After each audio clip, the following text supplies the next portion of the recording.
नमस्कार, मैं हूँ राधा राणा और आप देख रहे हैं हिंद लाइव। आज हम बात करेंगे कि ऐसे युवा नेता की जो कि राजनीतिक विरासत को सिर्फ ढो नहीं रही बल्कि उसे नए रंग और नए रास्ते देने की कोशिश करें। हम बात कर रहे हैं चिराग पासवान की, एक ऐसा नाम जो अब सिर्फ रामविलास पासवान का बेटा बन नहीं रहा बल्कि खुद को बिहार की राजनीति में ध्रुव तारा की तरह स्थापित करने की कोशिश में जुटा हुआ है। चिराग पासवान के राजनीतिक सफर में अब वो मोड़ आ चुका है जहां उनकी हर कदम पर यह सवाल पूछा जा रहा है कि क्या चिराग पासवान की राजनीति अब पिता से अलग रास्ता अख्तियार कर चुकी है। क्या वह केवल गठबंधन की बिसात पर चाले चलने वाले मौसम वैज्ञानिक की छवि से बाहर आकर अब खुद एक दिशा निर्धारित नेता बनना चाहते हैं। 2024 के लोकसभा चुनाव में लोक जनशक्ति पार्टी ने 5 सीटों पर जीत हासिल की।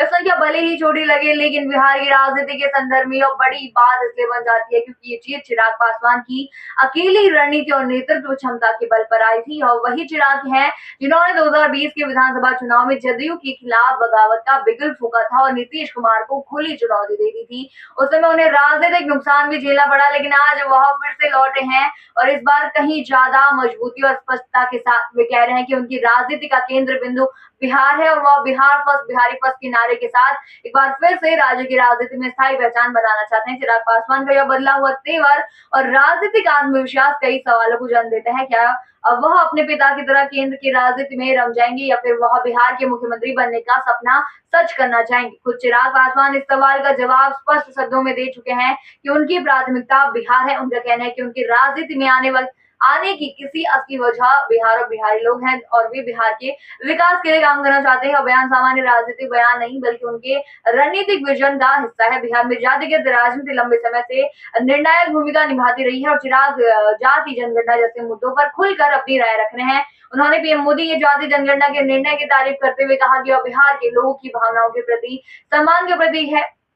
राजनीतिक पर्यवेक्षक चिराग पासवान को एक चतुर नेता के तौर पर देख रहे हैं जो गठबंधन की राजनीति की पेचीदगियों को समझते हैं और समय के अनुसार खुद को ढालने की क्षमता रखते हैं। लेकिन इस चतुराई के साथ साथ अब उनसे यह अपेक्षा भी की जा रही है कि वह एक दीर्घकालिक दृष्टिकोण के साथ राजनीति करे। गठबंधन की राजनीति में सीटों का बंटवारा एक बड़ी चुनौती होती है, खासकर तब जब सामने नीतीश कुमार जैसे अनुभवी खिलाड़ी हों और भाजपा जैसी बड़ी पार्टी। विधानसभा चुनाव 2025 में चिराग ने 40 सीटों की मांग कर अपनी ताकत और महत्वाकांक्षा दोनों को स्पष्ट कर दिया है। सवाल ये भी है कि क्या भाजपा उनकी इस मांग को सहजता से स्वीकार करेगी या फिर बिहार में एनडीए के भीतर एक नई खींचतान देखने को मिलेगी। चिराग पासवान की उम्र, ऊर्जा और संवाद कौशल उन्हें एक प्रभावशाली नेता बनाता है। वे सोशल मीडिया का अच्छा उपयोग करते हैं, युवाओं से सीधे संवाद करते हैं, खुद को सिर्फ दलित नेता तक सीमित नहीं रखते।